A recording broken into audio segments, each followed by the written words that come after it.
Welcome everyone to Live with the Infidel Guy. And this is going to be an interesting show to say the least. But first, a few announcements. If some of you may have noticed, I have recently I've been a recipient of the Golden Web Award. So you can go to the awards page there and see my new award. I'm surprised myself. Now, some of you out there think that free thinking does not help people. Some of you say, let's just keep to ourselves and let them do what they want to do. That's what helps them, etc. Well, if some of you have heard my personal story that I recorded the other night, you know that I used to work at a federal penitentiary and that there are a few lives there that I actually did change due to free thought. Well, there's another one. An individual called me yesterday. He was having some tremendous difficulty in the church. He's homosexual, and he just couldn't seem to relate. And he was taking these courses to make him not gay. And I was the first person he ever talked to that gave him positive reinforcement and let him know that there are people out there who accept him the way he is, especially other blacks, because he's a black homosexual here in Atlanta, and he felt like such an outcast. And I let him know I'm a heterosexual, but I accept you. And that caught him by total surprise, and he wanted to know more about me and more about free thought. And now he considers himself a free thinker and has decided to leave the church. He didn't realize that the church was the major reason why he was so depressed and down, and he was always down on his job, and people were consistently trying to uplift him, yet the entire reason for his depression was indeed the church. Quite odd. Well, also, let's not forget about a few of our past guests. I would like to mention Greg and Julie Summers was here. Immorality of Christianity. Let's not forget that book. They actually had a sale, probably, I hope, through my site. Once again, that's the book of the month. You can go to the front page there.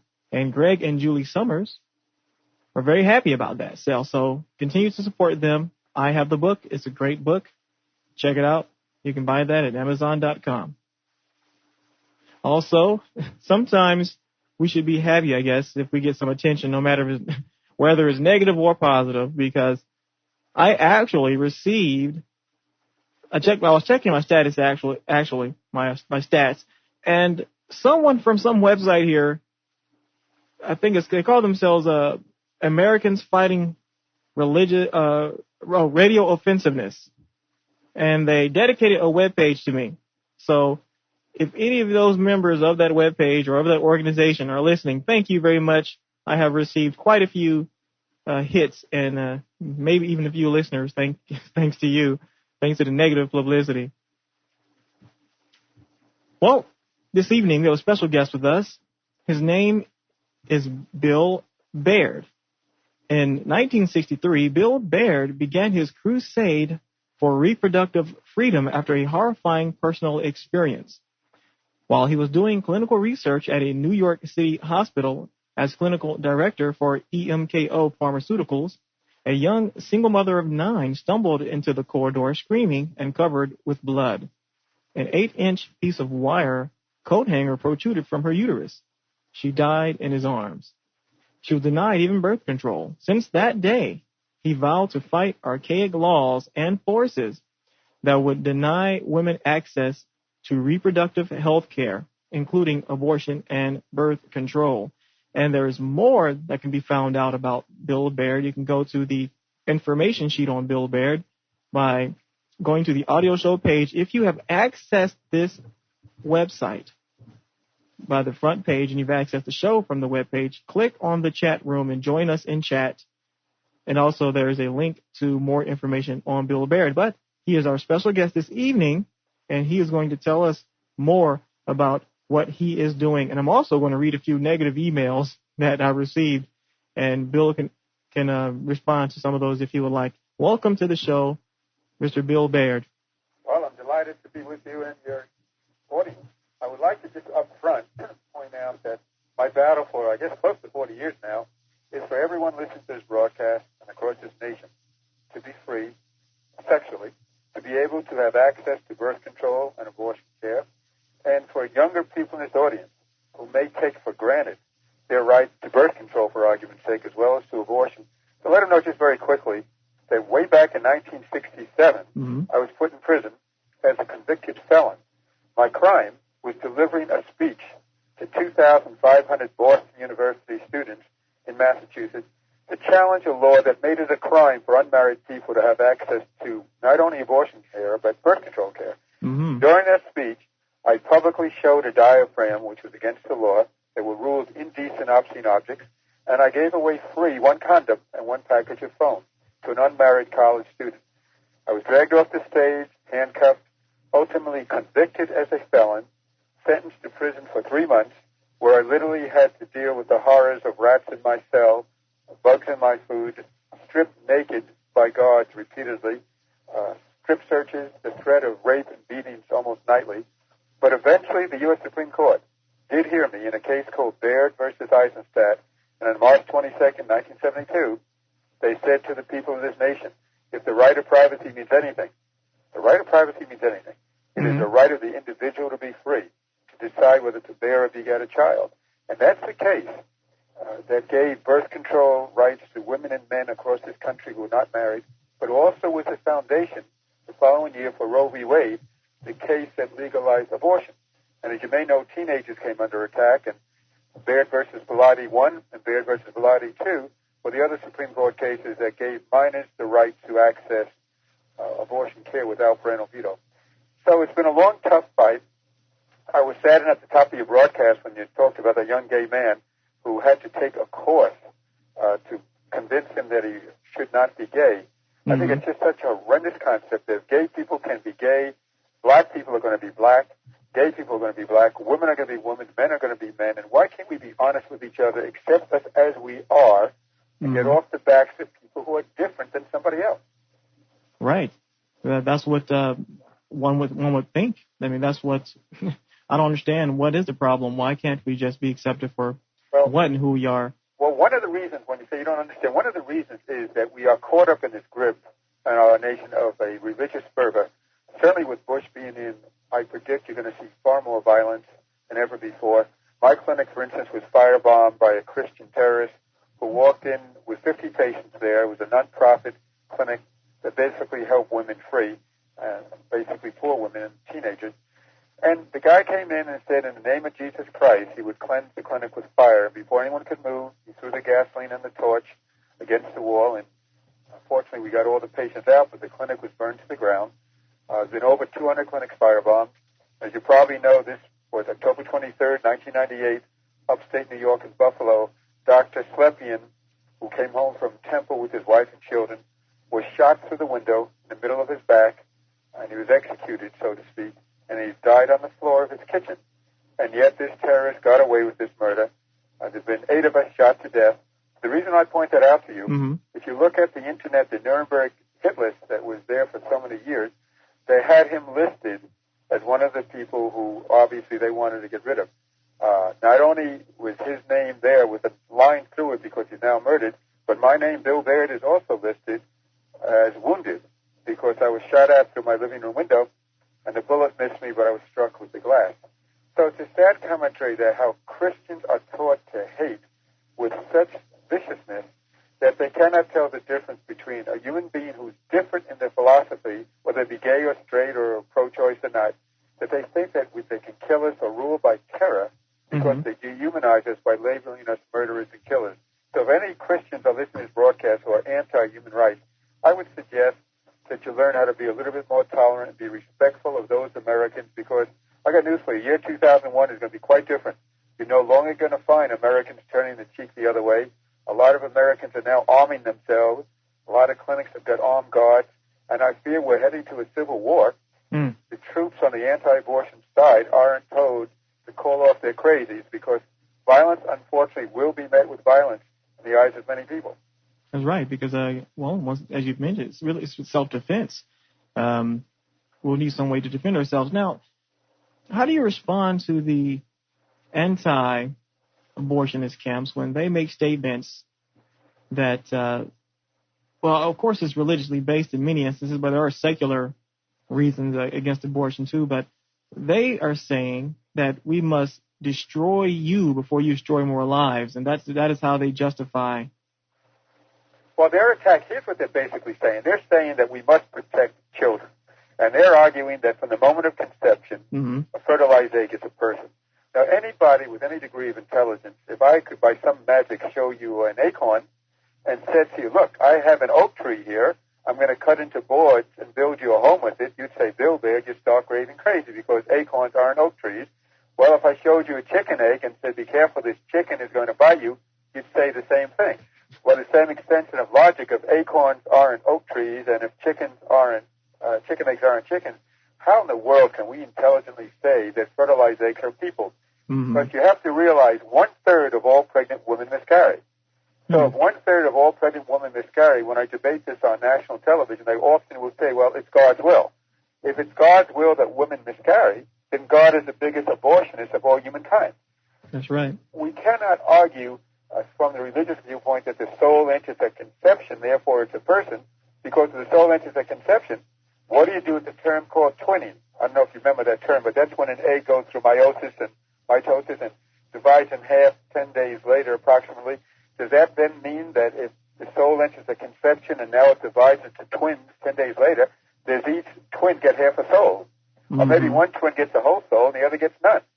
Or how many angels dance on the head of a pin? So basically this is a religious argument, and I'm saying their religion has no place in the arena of politics, no more than Jehovah's Witnesses would have a right. Like here in New York, it's an icy, snowy day. If you skidded and hit a tree and you needed a blood transfusion, suppose Jehovah's Witnesses said you can't have a blood transfusion, it's against their religion. Or if Christian Scientists said, hold it, you cannot see a doctor because it's against our religion, then who is in the world is the Catholic Church of fundamentalist Christians to say they have a right to blockade clinics because it's against God's will to get the abortion? Mind their business. Take care of the 14 million babies who go to bed hungry in our nation each night because we don't supply enough food or housing for these children. Good point. For those of you just joining us, we're with Bill Baird. And what exactly do you call yourself, Bill? United Press International and other media, that's the wire service, refers to me as the father of the abortion movement. I've been labeled everything from a crusader to the sexual Pied Piper to the devil himself. In reality, I'm a humanist and a Unitarian who basically believes that every American has a right to be free, that no religion is really superior to any other group. What I'm amazed is at the arrogance to say to gay people that because it's in the Bible that it's a sin against God, therefore you are committing an evil act. I would suggest that most people have never even read the Bible. If you read the Bible true, there are parts that say that gay people should indeed be stoned. But there's also in Malachi 2, verses 3, where God told priests that if they didn't obey him, he would take dung from the field. Just think of it, species from the field, and rub it in your face. Spread it over their face. That's right. Now, if you've got a God who spreads crap over somebody's face, you can keep that God. Or a God who says, quote, that if a woman is pregnant with a man child, she's unclean for 7 days. But if she's pregnant with a female child, she's unclean for 14 days. That's Leviticus 14. So that means a woman is twice as dirty for having a female child over a man child. What kind of sexism exists in that book that we want to call it a holy book? I think parts of it are beautiful, like love one another, forgive one another. But spare me the nonsense that God says vengeance is mine and that we're going to punish people who are different or that women who get abortions are guilty of murder. Wow. Earlier we were talking about is a soul, and it's funny that it's not really funny at all, but many Christians that I've spoken with about this issue, they say that it's really the opposite of what you just said. Many of them say that the soul enters the body when the baby takes his first breath. Well, that's more of the Jewish concept. There are many brands of God. That's why I'm always fascinated by those who believe their God is the only God. But just think about it with me for a second. The Reformed Jewish God says abortion is okay. The Methodist God says abortion is okay. Unitarians say it's okay. Humanists say it's okay. But yet, if you believe in a Catholic God, no, abortion is murder. The fundamentalist God, abortion is murder. So I sit back and I say, you know something? You don't even know if a God exists. All I do know, as Bill Baird has been at this 40 years, that's longer than anyone in this nation, that can be documented. Here I'm saying to people, keep your guard to yourself. If God means something to you, that's wonderful. But God can be responsible for more suffering and pain if you look at the Christian Crusades, the Holy Wars, the Spanish Inquisition. Here you have a pope who I think is about as ruthlessly cruel, repeat, ruthlessly cruel a man as you'll ever meet. Remember the women who were raped in Kosovo by the soldiers? They were raped anally, orally, and vaginally. Now just think now, you're a woman listener. You're being raped by men who you've never met before in the presence of your husband and children. Now you get pregnant, and the UN was going to give these women the morning after pill. And what did this compassionate, loving, Holy Father from the Vatican say? He said, absolutely not. You may not have it. It's a sin against God. And I would suggest, Holy Pope, with all your great wealth and your ermine collars and your satin silks and your diamond rings, sell that wealth, give it to the poor who are suffering, and stop living like a king yourself. I've noticed that as well, that many of the individuals who are against abortion rights or against abortion, they say, well, when you ask them, okay, well, you talk about all the children out there, the flooding of the foster homes, the flooding of these adoption agencies, or all these other homes. There are many children homeless, as you know. And I asked them, okay, so what are you going to do then? So since you are so adamantly against abortion, are you going to take care of these children? And they immediately say no. Well, let me share with you something you might care about. Okay. This may sound corny to you. In spite of my public image by the anti to how I hate children, which is not true at all, every year for close to 40 years now, believe it or not, I play Santa Claus for over 1,000 kids, 4 kids.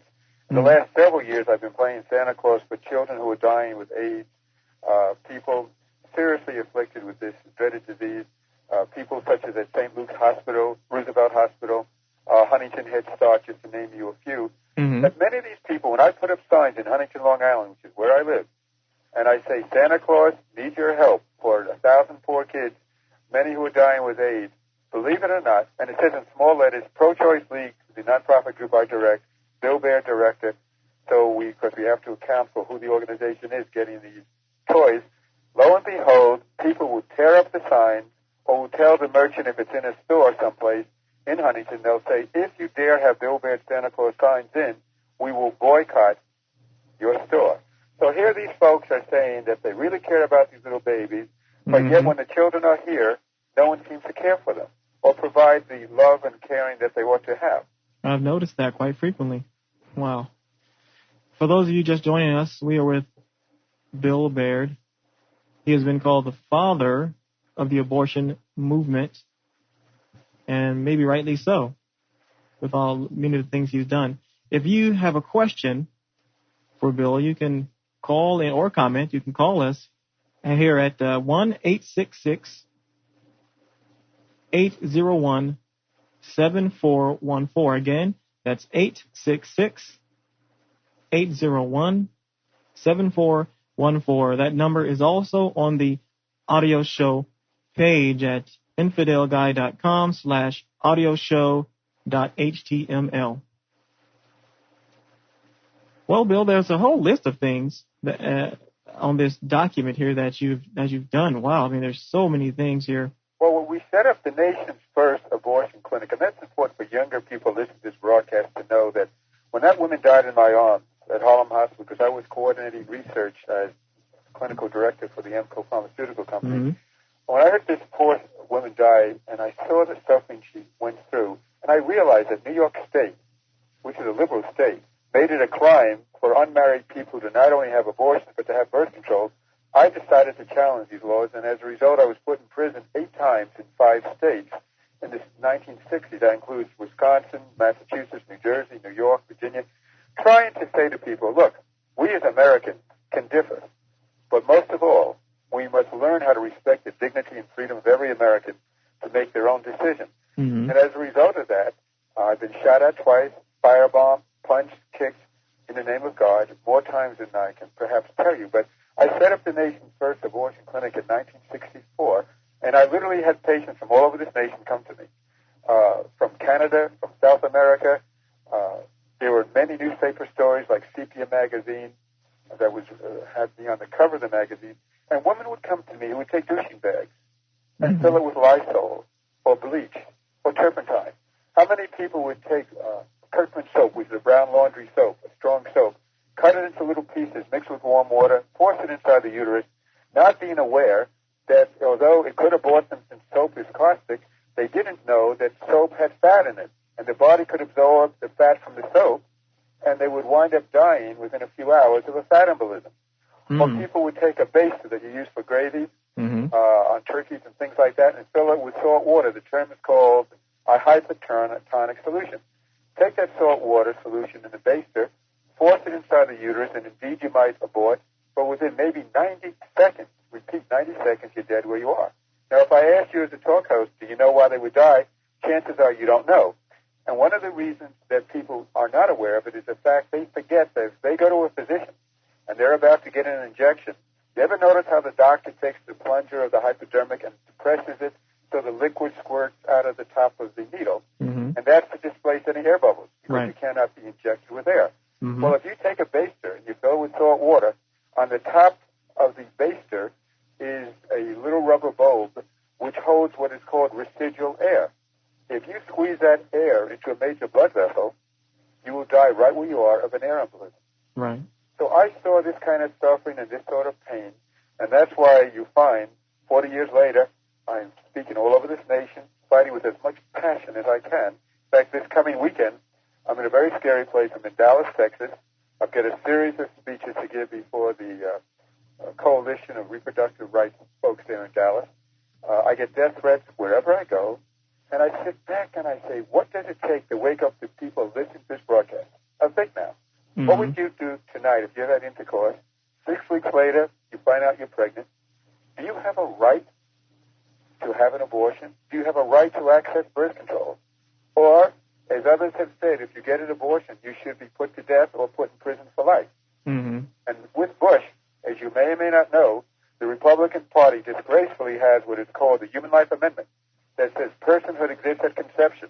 So that means that any woman who listens to this broadcast who uses an IUD, which, as you know, is an inter-unit device which prevents the fertilized egg from attaching to the wall of the uterus, or the mini birth control pill changes the endometrial lining of the uterus. If a woman were to use that, and Bush has his way that life begins at conception, it would outlaw not only all abortions, including for rape or incest, but also forms of birth control like the mini pill and the IUD. What a disgrace that would be to this country. Wow. Well, once again, for those of you left a little speechless here, but for those of you just joining us, we're with Bill Baird. He has been called the father of the abortion movement, and he has been, everything has happened to this gentleman. He's been punched and kicked and shot at, but he's still going strong. Well, one of the things that gives me hope, I have, and I hope listening to this broadcast, is a very great writer by the name of Joni Scott. She's written several articles for me for the American Humanist magazine. We wrote the cover story, and if anyone doesn't have that publication, you can just drop me a note. In fact, by the way, I might tell you this, that the prochoiceleague.com is the website. It's prochoiceleague.com, or they can reach me through the email, Bill Baird 322, which is the date of the Supreme Court, 322, March 22nd. Bill Baird 322 at AOL.com. But by writing this book, my hope is to try to inspire people to say, believe in yourself, that you can accomplish many, many good things without money, without power. Here I'm the only American in history with 3 U.S. Supreme Court decisions. I've taken a lot of nonsense, not just from the opposition, but believe it or not, many of the feminists who say they don't want a man to fight this. I think you sent me an email. Yes. One sexist pig lady, boy. I wish she'd got the guts to call in, who said some things that she compared me to Rush Limbaugh and to Reverend Jerry Falwell. Yes. Because she thought that, in effect, that all men are the enemy. I got news for her. Not all men are the enemy. If, in fact, not all women are your allies. If you look at who are the leaders of the anti-abortion side, the largest group is called the National Right to Life group. The head of that is a woman I've debated many times, Dr. Wanda France. The head of the American Life League, the second largest group, is Judy Brown, a woman I've debated many times. The March on Washington, which is usually 100,000 people, Nellie Gray, called March for Life, is a woman. Feminists for Life is another large group. there's lots of women out there who fight against women's rights. And there are men like a Bill Baird who fight for women's rights. So how dare any woman say that I, as a male who's been jailed 8 times, shot at, been over $200,000 in debt for the U.S. Supreme Court cases that I have paid for to help other people, dare tell me that as a male I cannot fight for people. I'm not gay, and I filed the first bill for gay people in 1969 in Boston. I'm a long-time fighter for gay rights. I'm not black. Mm-hmm. Who was a member of CORE in the 60s. I still fight very passionately for the rights of blacks to be treated equally. And how dare anyone tell me that as a male I cannot fight equally passionately for my sisters when they are being tortured and tormented by a male-dominated culture. Right. That is everything you're saying. I'm right with you. One thing that comes to mind is circumcision. You have many male religious leaders who still want this to go on, yet it's been scientifically proven over and over again that it's not necessary. And you have many women who are against this type of mutilation. I would love to fight that. You know, there was a fellow, I can't think of his name, the guy who has a magazine called Screw. I can't think of his name, but a very decent person who once donated some money to the Pro-Choice League by my coming out in support of people who are opposed to routine circumcision. I mean, I can just tell you as a male, lots of men I talk to always say to me, look, they need every inch they can have. Right. And here you have people cutting off part of your anatomy without your permission. And the funny part, and I know a lot of women who are totally against that. I've seen many articles online with women, the PhDs and these other doctors out there who are against this. And would I get upset if this woman is fighting for something that I know is right? But I'm going to read on air here, if you don't mind, Bill, what this person wrote. I want the listeners to hear the type of things that Bill hears, and this really shocked me. I really didn't expect to get any negative feedback when I sent out the invitation to come to the show. Before you go, I could just tell you this very quickly. Not only the letter that you have there, my mail often runs 100 to 1. People praying for my death. The Catholic Church has held public masses for my soul. Praying for your death. A Catholic newspaper called The Wanderer did an editorial saying Bill Baird's the devil.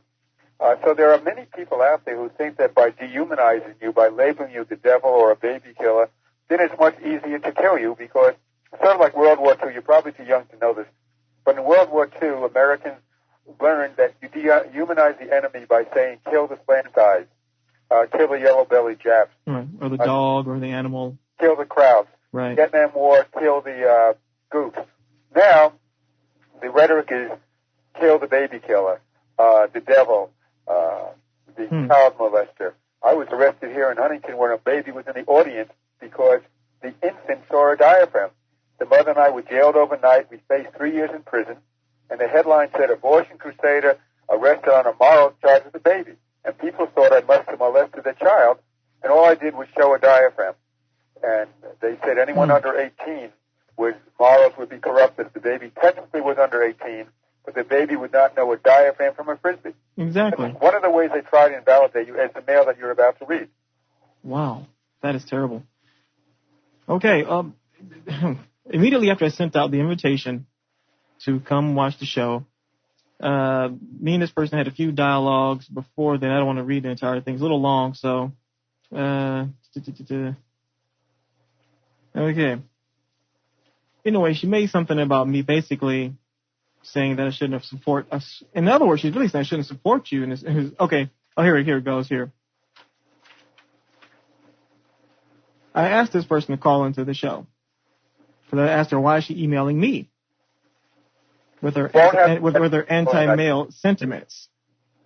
And originally this is what she wrote. Rights are defined, because I asked her, I said, do you have a problem with abortion rights? Because she was so negative.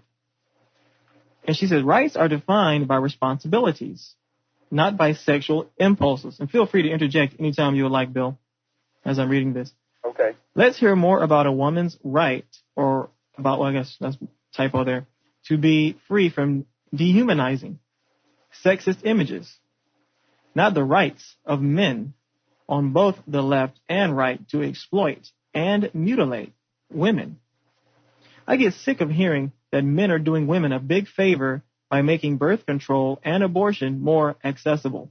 Well, if I could stop there, I'd like to ask that the female writer, if she would have the courage to challenge the law in Massachusetts, to challenge the law in New York. In 1965, I was put in New York here for showing a diaphragm. In New Jersey, I was put in jail for 20 days for showing a diaphragm.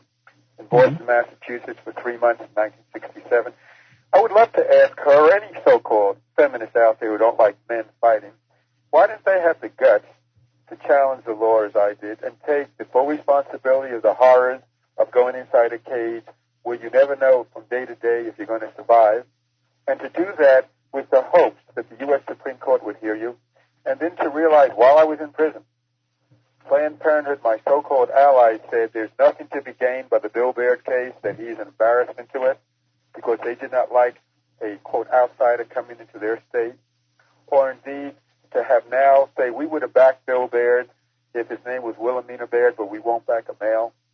So suggest now, after I've won all these battles and millions of women now can use birth control, thanks to the man you're listening to. Repeat, thanks to Badly Eisenstadt, the man that you're listening to. And to tell me that I should not be heard because I'm a man. I wish you could read the audience, the part that refers to me as Rush Limbaugh and Jerry Falwell, that you put me in the same category. Okay, sure. I'll finish this one. I'm finishing this one. She says, I worked in an emergency medical clinic and saw too many cases of rape victims and victims of domestic violence escorted in by police officers just because a man feels that by offering to use a condom, I really don't get the correlation here, the woman has a right, or the woman has a right to be raped and brutalized. Huh? I'm sick and tired of hearing about men whining that they need Viagra to pump up their sex drive, and women being told that they are dysfunctional when they have a lack of sex drive. See, I would amplify her statement. I'm sick and tired of the government paying for Viagra for us men, and I think it should be paid for, and not paying for the birth control pill for women. I mean, that to me is dead wrong, and I've long crusaded for women to be given every kind of medical care under any insurance plan that men are covered by. And I think all these things should be covered because they are preventative health care. Mm-hmm. And then it continues, Bill. Here's an insult to the show and myself.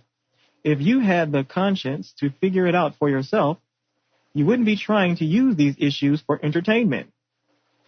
I don't want to be any part of this kind of entertainment, whether it be for some left-winger's cause or for Dr. Laura's cause. And that part, I guess, was in response to me telling her, why doesn't she appear on the show? I wrote to her, it doesn't do any good to complain at a distance. I'll make sure to express your concerns live on the air. Because I really didn't understand. If she has all these problems, if she thinks that women are misrepresented, or she thinks somehow that men have too much, or men interfere too much into women's freedoms, or whatever her problem is, why doesn't she call into the show? Well, there are lots of women who interfere with women, and lots of men who support women's rights. But I don't have your letter before me, but if you could read them that part about Jerry Falwell, because I've debated Jerry Falwell. Oh, really? Okay. Well, here it goes. I tell her that Bill is my guest, and that is all. Listen to the show, and you'll be surprised at what this guy has done. And she tells me, I go by the bottom line, not by the rationalizations of men fighting over women's bodies, whether it be Jerry Falwell or Rush Limbaugh or Bill Baird.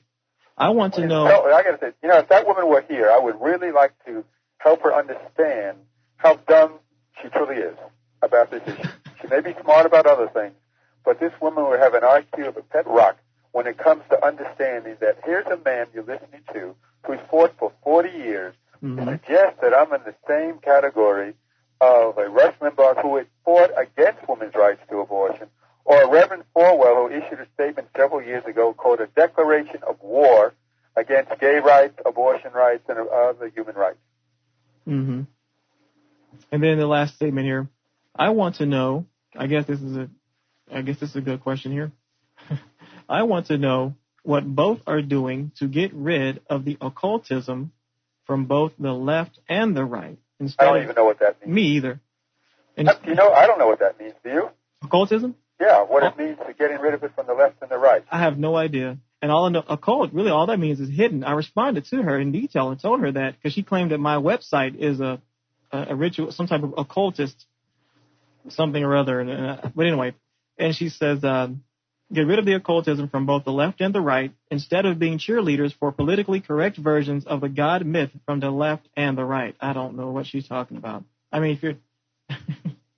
I'm okay. not sure she knows what she's talking Apples about. and oranges. So you said, was there any other email that came through? Oh, shoot. Let me see here. That was yeah, I got another one. Okay, here she goes. From the Spin, and this is in response to me telling her again to call into the show tomorrow, and maybe you can explain to her what you're doing. From the spin you are putting on what he is saying and how he is using the abortion issue, I have no more interest in listening to the show than in listening to Jerry Falwell. If you put a different spin on it and not insult my intelligence by using these knee-jerk tactics to grab interest, maybe I'd be interested. I've heard the excuses from both sides in all of their gory details. I'm waiting for someone with guts enough to tell the bastards from both sides to go take a hike. Well, let's take that statement for what it's worth. Tell the bastards from both sides to take a hike. Her words. So that would mean a Bill Baird, who's responsible for 3 U.S. Supreme Court cases. If I took a hike, I would like to ask that dear caller or writer, would she have taken that road? Would she have challenged the law?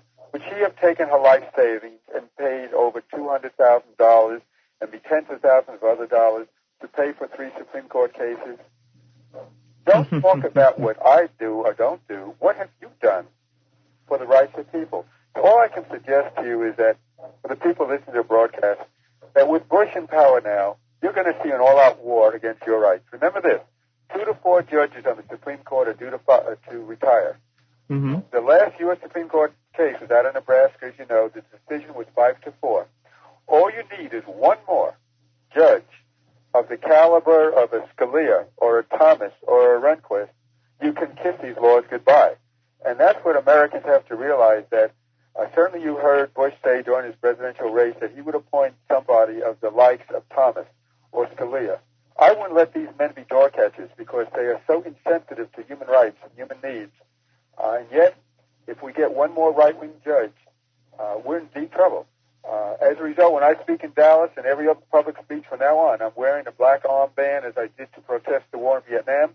I'm protesting this election. I have the American flag sewn on the black armband upside down to say that it's under protest, that what we have seen here, when normally you have a president who appoints Supreme Court judges, on the contrary, you have the Supreme Court judges, 5-4, who picked the president. There you had the 5 right-wing judges who picked another right-wing president, so knowing darn well that he's going to pick another right-wing judge to join them in their right-wing philosophy in this nation, and our rights are going to go down the tube. That's why it's crucially important that all Americans unite who believe in freedom and fight back. Well, we don't, I tell you, after all these emails, this woman has me confused, but how many women do we have out there doing the same thing or that you're doing? How many women? Do we have a lot of women out there fighting for... Well, there are women who head groups like NARAL and NOW, but here's a remarkable thing. Here I am nationally known. I don't think there are many people who can attack my credentials as fighting for women.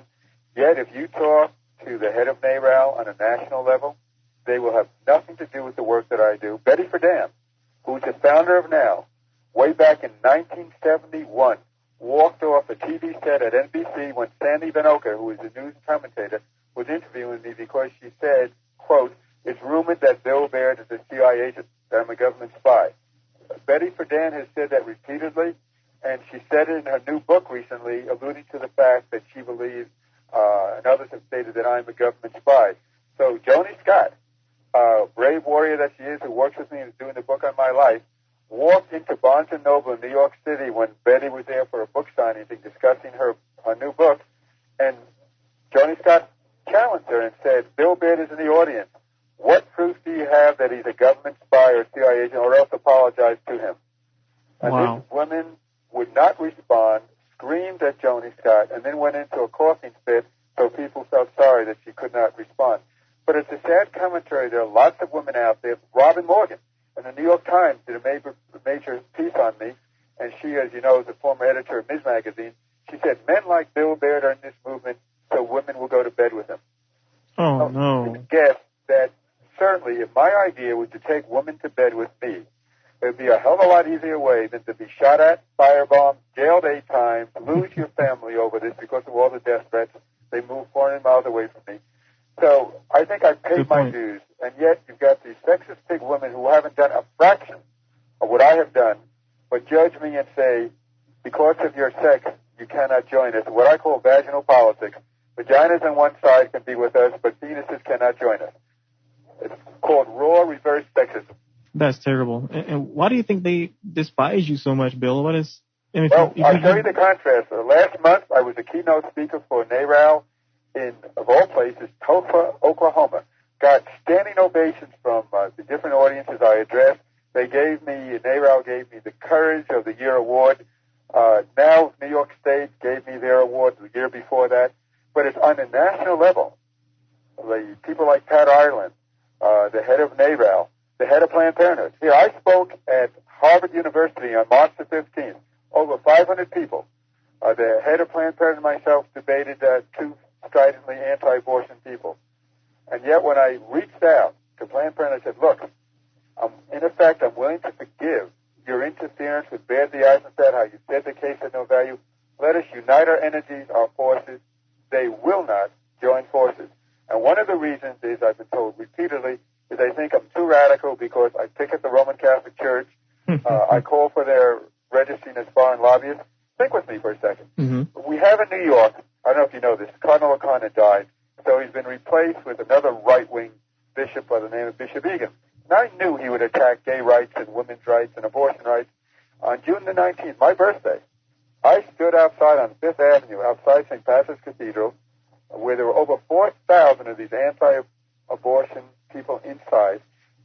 The police cordoned off part of 5th Avenue to allow 400 to 500 people to be behind the barricades. When I got there, there was Joni Scott, myself, and one other person. 3 of us. Mm-hmm. Repeat. 3 of us counter-picketing. When the press came over, as well as the police, and said, where are all your other supporters like Planned Parenthood and NARAL and NAF and the ACLU, I said, I can only account for Bill Baird, and Joni Scott said the same thing. So therefore, we stood on our own 2 feet. But where the heck were the atheists? Where were the humanists? Where are the people who are on our side? But many would say, Baird, we're afraid of being shot at. You think I'm not afraid when I go to Dallas, Texas? I have no idea when I speak there next week if I'm coming back alive. But I know this much. I would spend every hour of my day, every moment of my life, fighting for the dignity and freedom of people, to inspire people that you don't have to be rich, you don't have to be powerful. Believe in yourself and have the courage to follow through with those convictions and let your voice be heard. Hear, hear. I don't think I've done anything as powerful, but I'm trying to do my part, Bill. Well, we all contribute our own way. Your radio broadcast. Mm-hmm. I wish I had your skill to know, this thing called computers. You have no idea. I must have a short circuit in my brain. I think I'm one of the best social reformers you'll ever meet. Ask me how to put on this computer. I don't even know that yet. My New Year's resolution, Joni Scott has promised to teach me so I can become part of this generation of knowing how these things work. In fact, even doing this broadcast is freaking me out. I don't even know how people can hear it through a computer. But whatever it is, I'm glad to be able to be on the air with you, and what you're doing is vitally important.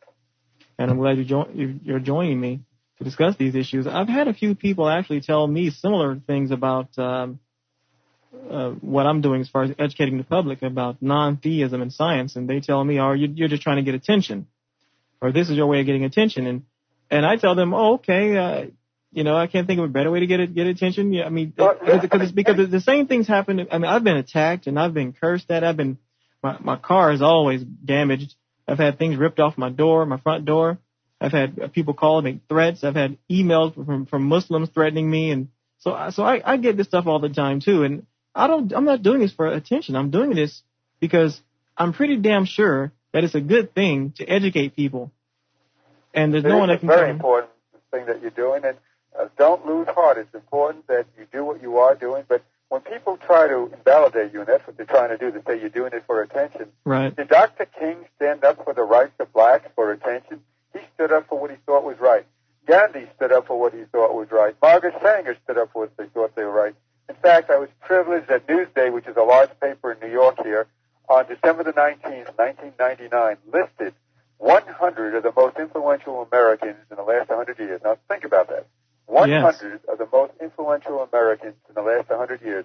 And they listed great names like Charles Lindbergh, Theodore Roosevelt, Dr. Mary Calderon. Believe it or not, they listed a convicted felon, a man jailed 8 times by the name of Bill Baird, the man you're listening to. Really? And they listed me because of the fact that I had these 3 U.S. Supreme Court cases, not being a lawyer, and yet I've been heard by the U.S. Supreme Court 3 times that has, I think, benefited millions of people.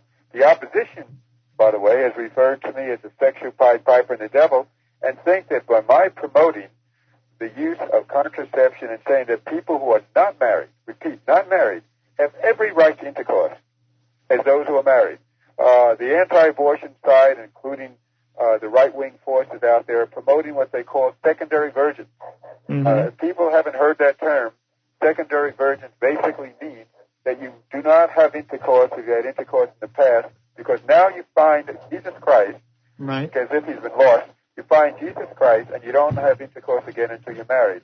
Or they give you a golden ring called a chastity ring. Wear this ring, and if you're tempted sexually, you show it to your boyfriend. You say, hold it, no intercourse. I'm saving myself for Jesus Christ until I'm married, and then I will give myself to my husband.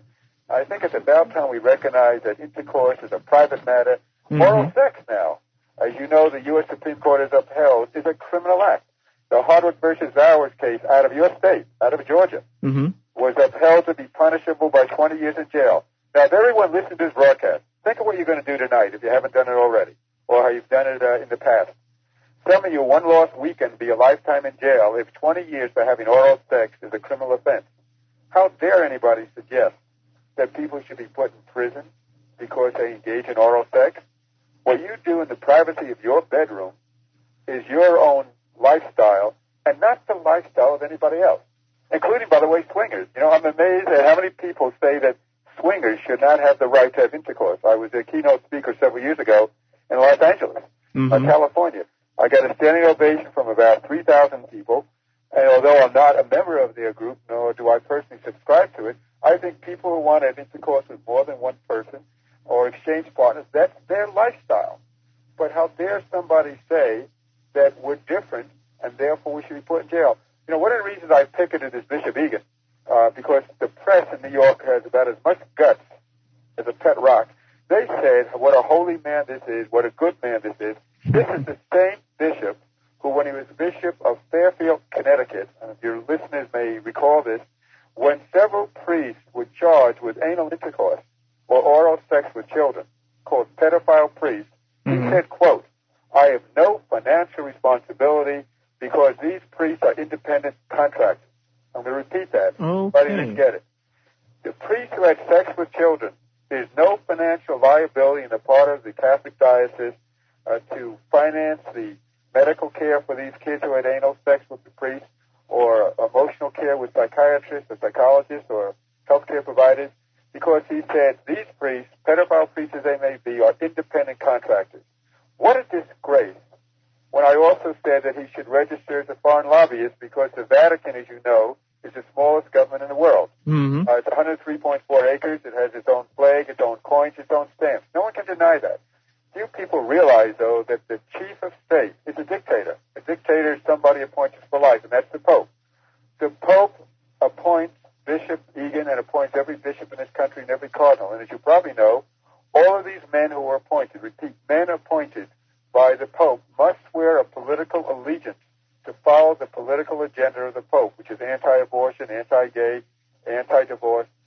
But what many people don't know, we have in our country something called the Foreign Lobbying Act that says that if you lobby for a foreign government, you must register as a lobbyist and you must open up your financial records to the public.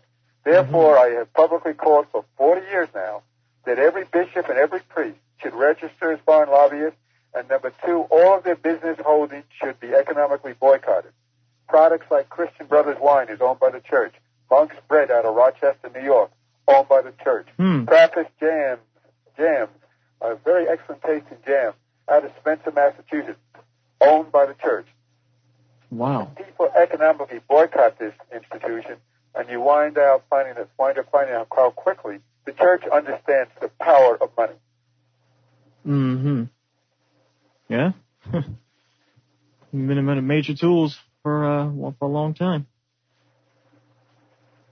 Well, for those of you just joining us, so we are with Bill Baird. There's a lot to talk about. They call him the father of the abortion movement, and rightly so. He has done quite a number of things. You've been involved in 3 federal court cases. U.S. court cases. U.S. court cases. Involved with what were each one of those cases again, Bill? For the listeners just coming in. I'm sorry. For the listeners just coming in, what were each of those cases? Baird versus Eisenstadt established for the first time in this nation's history the right of privacy for unmarried people to access birth control. When the court ruled and said in an 8-1 decision on March 22nd, 1972, if the right of privacy means anything, it is the right of the individual to be free to decide whether to bear or beget a child. Not only did that legalize birth control nationally for unmarried people, after, I might add, a 3-month prison term that I was sentenced to as a convicted felon to the Charles Street Jail for the crime of publicly showing a diaphragm and giving away free 1 condom and 1 package of Emco foam to a college student at Boston University, and sentenced, by the way, to the prison that is now closed because of its cruel and unusual, inhumane treatment of its prisoners. And yet, the other case is called Baird versus Bellotti 1 and Baird versus Bellotti 2 that enables, for the first time in history, for teenagers to obtain abortions without parental veto. After this case, though, when the case was decided that, and think back when you were a teenager, but how many teenagers were affected by a law that says that if you want an abortion, both your parents would have to give permission or you'd have to give notification. And the court ruled that in this same case, they said the Bill of Rights is not for adults only, and that teenagers must have this right. And now they're trying to pass legislation where you are in Georgia and across this country, basically will say, in Dallas, Texas, when I'm speaking next week, they've got legislation up there that will basically say, if you're a mature minor, you can get the abortion. But if you're immature minor, you don't get the abortion. But what do you get? You have a child. So once you have a child, you become what is legally called an emancipated minor.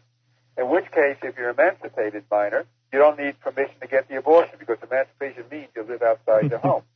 Right. So we live in a world that, with number one for teenage pregnancy, we refuse to recognize the honest sexuality of teenagers, and we tell kids just say no to sex.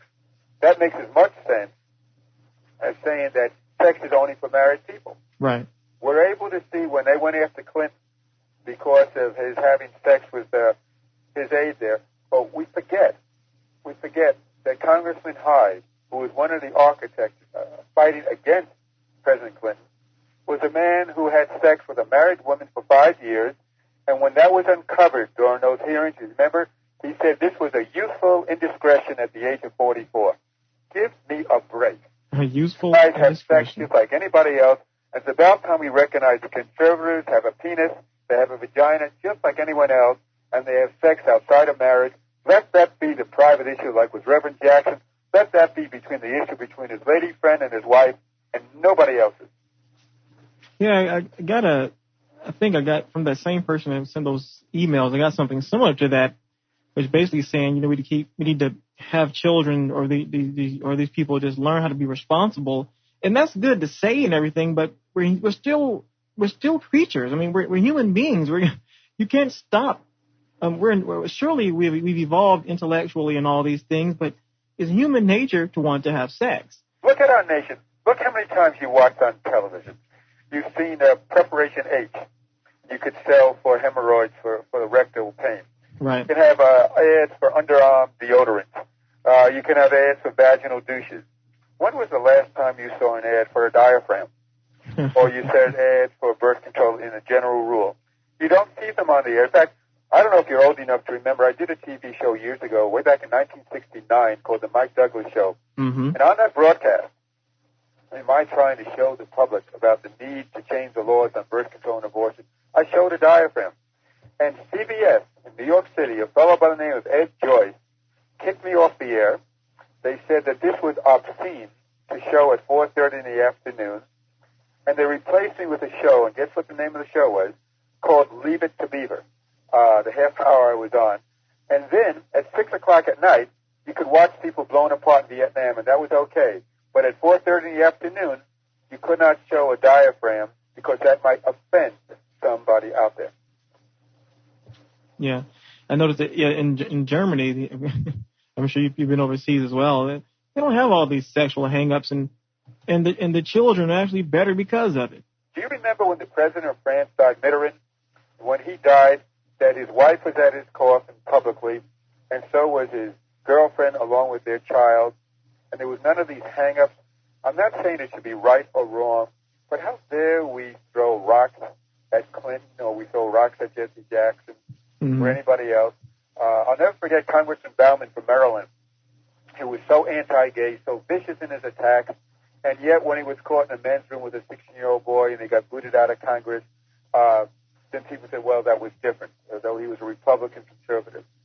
Cardinal Kroll out of Philadelphia, one of his aides, was in a similar situation. How many priests across this nation have sex with children, and then the priests are transferred from one parish to another, which is why the Catholic Church has paid millions of dollars in damages, because they were made to be aware that they were responsible for allowing these pedophile priests to actually prey upon these children and get away with it. And here's something I'm sure you can expound on, and it's not really old news, that the many Catholic priests are coming up or are developing AIDS. Yeah, AIDS is running right. AIDS is at a phenomenal rate now among these Catholic priests. Yep. And I'm sitting here, and what is going on here? Of course, we don't recognize the sexuality of priests. That priests, a lot of them are good, decent people, really are committed to something they believe in.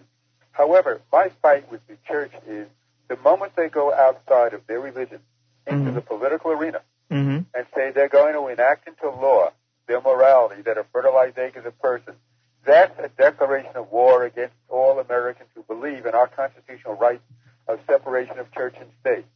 And that's why when I try to lecture all across this nation, and I spend the bulk of my life, now that my clinics have closed down because of all the death threats, I'm lecturing in every state that I can possibly be at with the same message, that freedom isn't free.